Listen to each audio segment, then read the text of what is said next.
ઉપદેશના ટાઈમે પ્રેમ હતો કોઈ બધાનો. ખરી પ્રેમ સિવાય કાંઈ નહોતું. ધવલા કેમ એમ પ્રેમ એટલે ધવલા મેં ધવલા મજા આવી તો કે મજા નહીં, આનંદ આનંદ ને પાર આનંદ આવી ગયો છે. ધવલો કે આજની મોજ જ કઈક જુદી હતી. લીધા પછી પહેલી વાર બે વાર દીધું તમારે. હા પહેલી વાર મેં 10 વર્ષ કે 9 વર્ષથી આવી છે અંદાજિત, કારણ કે મારી છોકરી છે ને સાવ નાની હતી તો અહીંયા લીધો તો મેં ઉપદેશ, અને ત્યાર પછી હું એકે વાર ઉપદેશમાં નથી આવ્યો અને કોઈથી ભેગું નથી થયું આવવાનું. અને બાપુએ આજે કીધું તો આજે આવ્યો. પછી 9 વર્ષે બહુ બહુ ડાળખા ઝાખરા ધૂળુના ડટા લાગી ગયા હતા માથે. બાપુએ ઝાપટીઓ લઈને હટાહટી બોલાવી દીધી ને સીધો સીધો ઉગી ગયો. કાલે થોડી ઝાપટી માર્યો તો આજે આજે આજે હવારથી ઝાપટિયા વાળી ચાલુ હે. એમાં થોડીક વાર તો ઓલા ઝાપટિયાના વચમાં હે ને ઝાપટિયા રહ્યા ને એના ઓલા જેને કહે ને કે લુગડા રહ્યા ને આગળના કપડા ઈ નહીં દંડાય ભાઈગા. ટોચા પાડી દીધા ટોચા. તો કેમ આજે એની મોજ જ જોતી. આજે આ વાત ઉપડે એમ નથી આજે હવે. આજે જો હું કાંઈ ઓલું નથી કરતો, આજે જે પ્રેમનું વાતાવરણ હતું ને ઉપદેશના ટાઈમે ક્રિષ્ના બબુડિયું ગુરુભાઈ આ બાપા બધા આજ જે પ્રેમ હતો ને બધા તમે બધા હતા ચિંતા કરો માં. પણ આજ જે પ્રેમનું વાતાવરણ હતું ને કાનિયા તું ગમે એવડો રૂપિયો ખર્ચ ને તો આજ જે વાતાવરણ હતું ને એ કરવાથી ન થાય. સજે સજે થઈ જાય. કેવી મોજ હો ગોરધનભાઈ, મોજ એટલે વાત જ જ. અને દીકરીનો પ્રેમ તમે દીકરીનો આમ ખાલી આમ ઈ આમ ખાલી આમ આંખ હલાવે ને તો એનો ભાવ જુઓ તમે માતાજીનો બધાનો. અને જે પ્રેમ એટલે એમાં બધાયનો પ્રેમ એમ કેવડો પ્રેમ ખબર છે. હું ડૂબી ગયો તો આજ મેં કીધું હે ભગવાન આ લોકોનો બધાયનો આમ આમ ખાલી આમ નજર કરે ને આમ ધવલા આમ હું ઉપદેશ કરતો ને ત્યારે ખાલી મારા હું નજર કરતો ને ત્યાં હું આમ મરી જતો હતો. એમાં એક દીકરી પ્રેગ્નન્ટ હતી, એનો ભાવ જુઓ. હા એ ગુરુજી આમ ગુરુજી કઈ એની આંખમાં એની નિર્દોષતા એની બાળક અવસ્થા. મેં કીધું હે ગુરુ મારે તું આ બધાની લાજ રાખજો, મારામાં તો કાંઈ છે નહીં. આ બધાનો પ્રેમ મારે કેમ આમ મને આમ રાડ ફાટી જાય કાન્યા. એ જે નિર્દોષ પ્રેમ છે ને કાના એ એની તોલે કાંઈ ન આવે. આમ ખાલી અહીં બેઠી હતી ને એ તો ઉપદેશ લીધેલી હતી પણ એ આમ મારા આમ ખાલી આમ નજર કરીને આમ જે છે મેં કીધું હે ભગવાન આનું કલ્યાણ કરજે.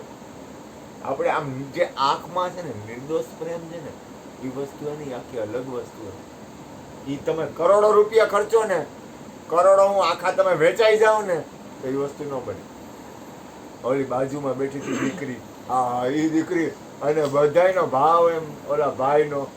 એ ભાઈ કોઈ કાળે ન માને અને એ ભાઈ કોઈના બાપનું ન માને. 10 વર્ષ ઉપર ત્યાં ઉપદેશ લેવાની વાત આલે પણ આજ ખબર નહીં કેમ માની ગયો. ઇસ્કોન વાળા ઓલા હતા ને પ્રભુપાદ વાળા. અરે કહેવાનો મતલબ શું છે આ તમે બધા સૌથી ઊંચામાં ઊંચું હોય ને તો પ્રેમ. અને હું પરમાત્માને પ્રાર્થના કરું હે પ્રભુ મારા ઉપર દયા કરજો, હું આ બધાનો પ્રેમ સ્વીકારું, હું આ દરેકનો પ્રેમ. અને ઉપદેશ લીધો ને પછી એને મોજ આવી એ કેવો ગાંડો થયો ખબર છે કે આ તો મોજ કરાવી દીધી. આ તો કાનિયામાં કાંઈ ઘટે કાંઈ ન ઘટે કાંઈ ઘટે નહીં એમ. આ છોકરો બાકી હે મારી માં હા એમ જેથી ભાવ થાય તેથી કાંઈ ચિંતા કરતા નહીં, કાંઈ જોતું નથી. તો તમે સત્સંગમાં આવો ને મજા આવશે થોડી વધારે મજા આવશે. કેટલા બધા અનુભવ છે એને વર્ષોથી આવે. ખાલી ઉપદેશ લેવાનો જ બાકી છે ને એને છોકરાઓને બધાને હારે. હવે જેથી મને કહે ને મારે તો અત્યારે જો હું તો કહી દઉં, મેં આ છોકરાને કીધું શરીર છે ત્યાં સુધી માણી લે. જ્યોતિમાં કહેતા ગુરુ હોય ને એને માણવામાં કોઈ દિવસ ન કરાય. આ એક શબ્દ બોલ્યો એ કે ગુરુને માનો તો ગુરુનું માનો. એટલે ગુરુને ધારો ને તમે તો ગુરુના શબ્દ ઉપર હાલો એમ ગુરુનું માનો. અને કાનિયા સાચું કહું તારાથી જેટલો લાભ લેવાય ને એટલો લઈ લે.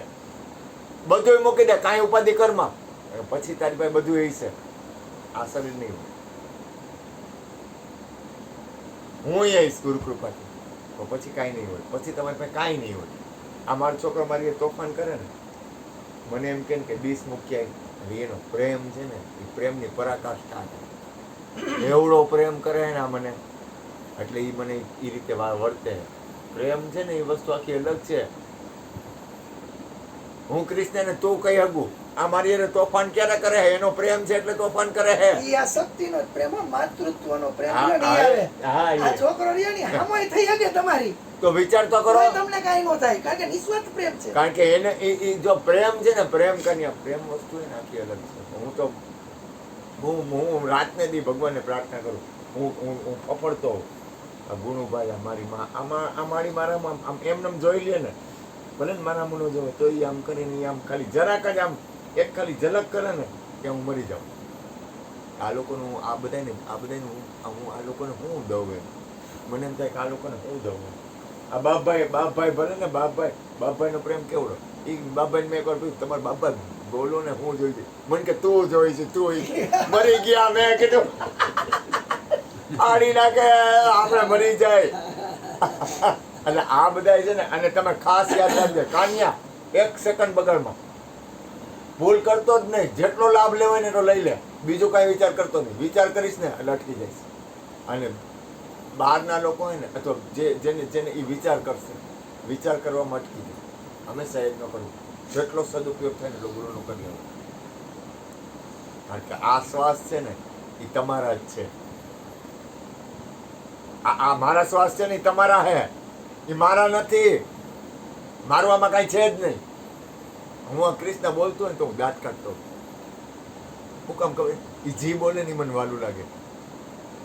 કૃષ્ણ તમે વિચાર તો કરો, એ જીવ બોલે એ મને વાલું લાગે. વિચાર તો કરો કેવડો પ્રેમ હશે. ગમે એ બોલે ને મને વાલું લાગે. કારણ કે ઈ વાલું લગાડવું ને, ઈ તમને ક્યારે વાલું લાગે? જ્યારે તમને એની હારે પ્રેમ હોય ને ત્યારે. એ ગમે એ બોલે ને મને વાલું લાગે એમ. કારણ કે મને ખબર છે કે હાજર છે ને એની જ બલિહારી. હાજર છે ને, યાદ રાખજો, ગુરુના સંગમાં હાજરમાં તમે જે કરશો ને એ તમને તમારા જીવનના શરીર છૂટશે ને તો એ તમે ભૂલી નહીં શકો. કારણ કે આમાં તમારે કે મારે કોઈ સ્વાર્થ નથી. ભૂલ ન કરતા. મારું પગલું છે ને સ્વાર્થનું નથી. એમ તમે કોઈ સ્વાર્થથી નથી આવતા. અહીંયા ઠેઠ ત્યાં ધક્કો ખાવ છો. ક્યારે ખાતા હો? તમારા હૃદયમાં પ્રેમ હોય તો. એટલે એનો સદુપયોગ કરવો, એને માણવો. ગંગા સત્ય એવું કીધું, માણવો રે હોય તો રસ માણી લેજો. આ આપણે માણવાની વાત છે. આપણે માણી છીએ અને આ માણવામાં કોઈ દી આળસ ન કરવી. સદગુરુ મહારાજની